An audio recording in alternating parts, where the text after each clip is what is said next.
Hi hello నమస్తే. Welcome to TMI of crazy movie updates. ఇప్పుడే Andhra king మా తాలూకా movie చూసొచ్చామండి. Movie గురించి మాట్లాడుకుంటే చాలా బాగుందండి. ఒక హీరోకి ఒక డైహార్డ్ ఫ్యాన్ కి మధ్యలో జరిగే కాంబినేషన్ అండి ఈ సినిమా అనేది. మన రామ్ పోతినేని ఇంతకు ముందు తీసిన సినిమాలో ఒక ఎనర్జెటిక్ గానీ, ఒక డాన్స్ గానీ, ఒక లవ్ గానీ, ఒక ఫీల్ గా ఉండేది. ఇది డెడ్ ఆపోజిట్ గా మన రామ్ పోతినేని కెరియర్ లో కమ్బ్యాక్ మూవీ అనేది. ఈ మూవీ గురించి మాట్లాడుకుంటే ఒక డైహార్డ్ ఫ్యాన్ ఇప్పుడు దాకా తీసిన సినిమాలో రామ్ పోతినేనికి ఇది కమ్బ్యాక్ మూవీ అండి. ఈ మూవీ అందరు కలిసి ఫ్యామిలీతో కలిసి ఫ్రెండ్స్ తో కలిసి చూసే మూవీ అండి. ఇది మనము ఏ మూవీ ఎక్స్పెక్టేషన్ లేకుండా ఈ మూవీ మనం చూసామంటే ఆ ఫీల్ గుడ్ గానీ మనకు చాలా బాగా నచ్చుతుందండి. ఇప్పుడు దాకా తీసిన సినిమాలో రామ్ పోతినేనికి ఇది కమ్బ్యాక్ మూవీ అండి. ఈ మూవీ అందరికి నచ్చుతుందండి. ఈ మూవీ రామ్ పోతినేనికి ఒక కెరియర్ లో బెస్ట్ మూవీగా నిలుస్తుందండి. ఒక హీరో డౌన్ గ్రోత్ ఎత్తు నుంచి హై గ్రోత్ ఎత్తే విధంగా ఏ విధంగా యాక్ట్ చేయాలో మొత్తం విధంగా అతని యాక్టింగ్, తన స్కిల్స్ కానీ మొత్తం అనేది ఈ మూవీలో చూపించాడండి. చాలా సినిమాల్లో ఎనర్జెటిక్ గా ఉంటాయి, లవ్ గా అన్నీ ఉంటాయి.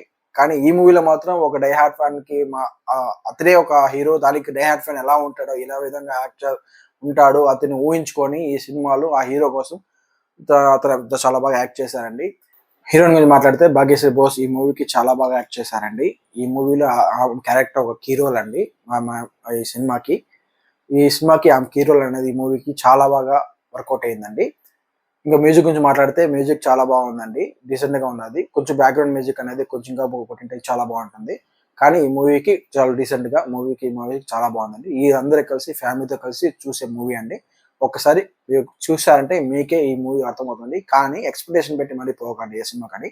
ఎక్స్పెక్టేషన్ పెట్టిపోతే ఒక డైరెక్టర్ అతను ఏ విధంగా స్టోరీ చూపించాలని చెప్పేసి ప్రయత్నించాడు, అది మీకు ఎక్స్పెక్టేషన్ కి రీచ్ అవ్వదండి. ఏ డైరెక్టర్ తీసినా కానీ రీచ్ అవ్వదు. కానీ ఎక్స్పెక్టేషన్ లేకుండా ఆ మూవీ ఫీల్ గుడ్ చూసేదానికి పోతే మాత్రం సినిమా మాత్రం చాలా బాగుంటుందండి. మూవీ ఎంజాయ్ చేయండి, ఎంటర్టైన్మెంట్ గా ఫీల్ అవ్వండి. బోరింగ్ స్టోరీ మనం ఈ విధంగా తీయాలా, ఆ విధంగా తీసింటే బాగుండు, ఈ విధంగా తీసింటే బాగుండు, అది ఇది అని చెప్పేసి మనం క్రియేటివిటీ చేస్తే మాత్రం ఏ డైరెక్టర్ తీసిన సినిమాలు కూడా నచ్చదండి.